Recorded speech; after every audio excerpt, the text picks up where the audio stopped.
This video is all about Jesus's resurrection and then Jesus' ascension, okay? So when he rose from the dead and then at the end of his life he was raised into heaven as opposed to dying again. So, looking first at the describe question for the resurrection, but what happens? Well, the first thing is then, okay, that when the Sabbath was over, okay, so essentially on Sunday, right, that when the Sabbath was over, Jesus's female followers, including Mary Magdalene, went to anoint Jesus early in the morning, okay, so essentially they went the myrrh from his birth, if you want, right, guys, that they went to care for him, okay, they went to bless his body and they went to ensure that he was prepared for death, okay, prepared for the afterlife. Now, when they arrived though, okay, the stone of the tomb had been rolled back and there was no body inside, okay? Then, two men in bright shining clothes, essentially angels, okay? The two men in bright shining clothes appeared to them. They asked the women, why are you looking for the dead why are you looking among the dead for one who is alive? Essentially, why are you looking for someone who is alive in a place where somebody would be dead, okay? He is not here, he has been raised. No, I've used a direct quote there, okay? Select something from it if you want. The angel said that they informed them that Jesus wasn't there and that he had been raised, right? Would probably be the part of the quote I would write down. So, following on from this, the women ran to tell the disciples, essentially, went to tell the apostles who didn't believe them. So Peter ran back to the tomb and found it empty, just as the women had told him, okay? Finally, we're going to talk about the guards, okay? Imagine you were in that situation. You're going to think you're in big trouble. So, some of the guards who was supposed to be watching Jesus' tomb, they went into the city to tell the chief priests, okay, that Jesus had disappeared, essentially, what had happened. But the chief priests paid them to make sure that they said that Jesus' disciples had come and stole him away when asleep, okay? So essentially, the women went there, and when they got there, stone had been rolled back, no body inside. Two angels turned up, said that Jesus had been raised. They went to tell the disciples. They didn't believe the women, so Peter ran back to check, and it was true. Then about the guards being told by the chief priests to lie about it. Those are the 5 key things, okay? Now, when it comes to the importance, well, first of all, as always, we're going to say that it confirms Jesus is the Messiah, okay? And this is because the Old Testament prophecy prophesied that the Messiah would rise from the dead, okay? We do, okay? Then, any of the omni words? Well, yes, 2 of them, okay? Number 1, that it shows God's omnipotence, or Jesus' omnipotence. Why? Because he raised Jesus from the dead. The second the second omni word is omniscient. And this is because Jesus foretold this event. He said that he would tear down the temple and raise it again in 3 days, essentially predicting his death and then his resurrection, okay? Now, with regards to anything else that it teaches us about Jesus, okay, there isn't as much, in truth be told, okay? With regards to other people then, though, okay, about why does it show that anybody else is important? Yes. The people it shows that important are the women, okay? It shows the importance of women in Christianity and to Jesus, if you want. And this is because it was the women who discovered the key event of Jesus' resurrection, and also, unlike the men, that they fully believed from the beginning, okay? They didn't need to run back and witness like Peter had to, okay? That they truly believed what had happened, okay? So it shows the importance of women. Now, when it comes then to the subject-specific points, okay, that the first one is that Jesus' resurrection gives us hope of an afterlife. And why is that? Because literally it's Jesus died and then he rose from the dead. That part of his life was after his death. So therefore, right, it gives us hope that we too can have life after death, but we hope that we'll be raised into heaven, okay? So that's the first sort of subject-specific one. The next one is that it teaches us the importance of having faith. Why? Because the resurrection is something that is quite challenging to believe in, okay? But we are all called to believe in the resurrection, so it helps us to understand that believing in God is going to require faith in our lives, okay?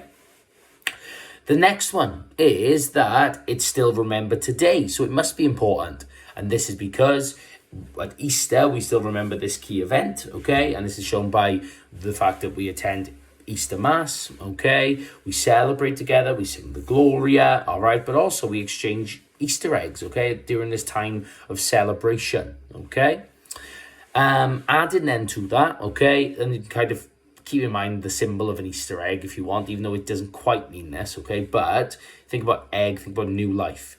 Jesus' resurrection is a symbol of new life. And this is because Jesus has been resurrected and reborn, okay? Resurrected and reborn, okay, through the power of God.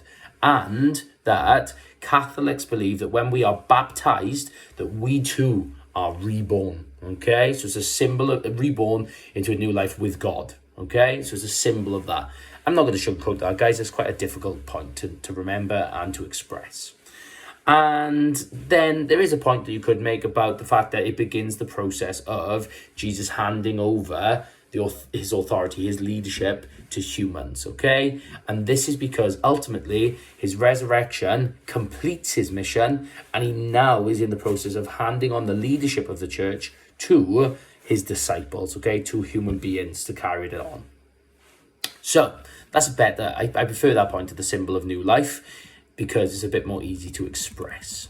Right, we're nearly there. Okay, so Jesus' ascension, about what happens during Jesus' ascension and why it's important. Well, what happens? First of all, Jesus takes them out to the vicinity of Bethany. If you can't remember the word vicinity, just say Bethany. Takes them out to Bethany, and Jesus says to his disciples, okay, the importance of making sure they evangelize, okay? So essentially he says to go and baptize all nations and to go into the world and preach all the gospel to creation. So your first point essentially is they go out to Bethany and Jesus talks about the importance of evangelization first of all. But then also, Jesus goes on and he hands on his power and authority to the disciples. He tells them what else they need to do, okay? And he says that they need to go and they have the power now to baptize, to cast out demons, to heal people, to speak other languages, okay? Then, Jesus tells them that whilst they're going to be able to go and do this, and he is going to be leaving them, that the next part of God will be arriving, and that is the Holy Spirit, and they will receive their power through the power of the Holy Spirit. That's your third thing I'm going to say, okay? The fourth thing is that Jesus at that point, okay, was raised into heaven. The ascension takes place, and when he arrives in heaven, he is seated at the right-hand side of God. That's important, okay, for the next answer. Finally then, it was called his disciples stayed and they prayed for a while, okay? They were praising Jesus. Where, okay, two white-robed men, essentially two angels, all right, appeared and said, "Why are you standing here staring into heaven? Jesus has been taken from you, but someday he will return from heaven in the same way you saw him go." So essentially he's reminding them about final judgment there, okay? But you would say that final point is that whilst they were praying, they were visited by two white-robed men who told the disciples, essentially told them, "Why are you standing here and praising? Jesus is going to return one day, all right, at the end, and you need to now go and do his work." Okay? So those are the 5 key things to remember. Now, why it's important, as always, guys, okay? Same structure as always. It confirms him as the Messiah. Why? Because the Old Testament prophecy said that the Messiah would be raised into heaven and be sat at the right-hand side of God. So, the next thing, any of the omni words, yes. So it shows God's omnipotence. Why? Because it reminds us of the resurrection, but how Jesus was raised into heaven, okay? God has the power to do that, essentially, okay? Now, when it comes to sort of the next stuff about, does it reveal anything else about Jesus, okay? Well, the truth is, not really, okay? Not really. Other than the fact that the Ascension signifies the end of Jesus' time on earth, okay? So it's the end of Jesus' time on earth, so that his mission, if you want, is completed. And this is because it's the time of his life where he ascends into heaven and is no longer with us on earth, okay? About when it comes to who else is important, now this one is quite important. It's not necessarily a specific person, but it's the whole of humanity, okay? And this is because it's showing us, all right, that essentially that, number one, it's showing us the importance of the disciples and human beings to take on the leadership of the church, to carry on the mission, okay, to carry on Jesus' mission. And this is because Jesus outlines his role, if you want, outlines what the disciples now need to do. Cast out demons, baptize all nations, evangelize, all that sort of stuff, okay? So it shows the importance of human beings and specifically the disciples to lead the church, okay? Then, another sort of key point then, if you want, the subject-specific ones, okay? Well, first of all, you can say that it shows that Jesus is eternal, okay? It is everlasting. And this is because, all right, I suppose this is one we could use for what it teaches about Jesus, actually.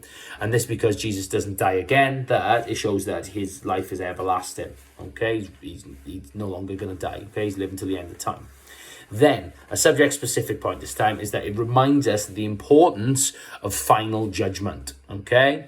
And this is because the angels, the two white-robed men, say that Jesus will return one day, which reminds us that one day all people will be judged, and that one day it will be decided whether we go to heaven or hell for the rest of our lives, okay? For the rest of eternity.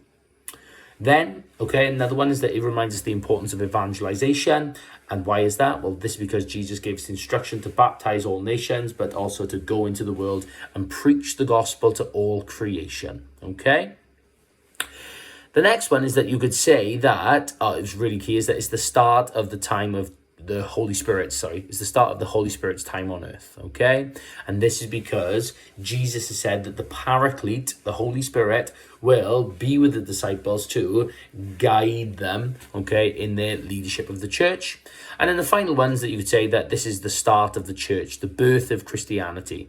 And this is because it is the time that the human beings take control, okay, of the church. It's no longer just about Jesus, okay? It's about the establishment, the creation of the church as a whole, okay? So the key points there is confirms us as the Messiah, shows God's omnipotence. What does it teach us about Jesus? It teaches us that he is eternal or everlasting. When it comes to the importance of other people, it's all about human beings, the disciples, and being put as the leaders, if you want.